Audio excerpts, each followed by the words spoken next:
नमः पार्वती पते हर हर महादेव। जय जगन्नाथ सांग मैंने मु आज आसी महाकालेश्वर जोटा कि आमर मध्य प्रदेश उज्जैन रे अच्छी।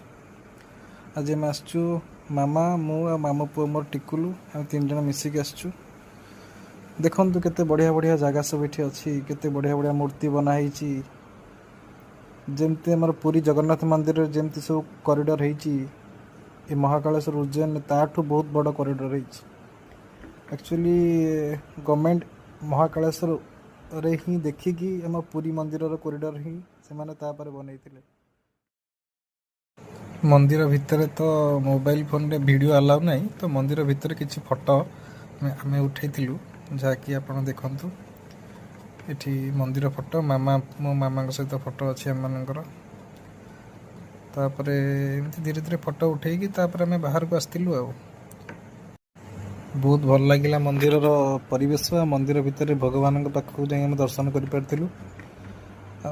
बहुत भल परिवेश आम दर्शन करूँ। बहुत फांका भी थिला, एते भीड़ नथिला। तो एमती महाकालेश्वर दर्शन सारी आम गलु काल भैरव जहाँकि महाकालेश्वर ठार 10 किलोमीटर दूर। तो आम बाटर किसी जलखिया करी तापरे काल भैरव दर्शन पे गलु। तो काल भैरव दर्शन वीडियो आउ से लाइन में ठिया वीडियो सब आपन को नेक्स्ट पार्ट रे आपन को देखाइबी।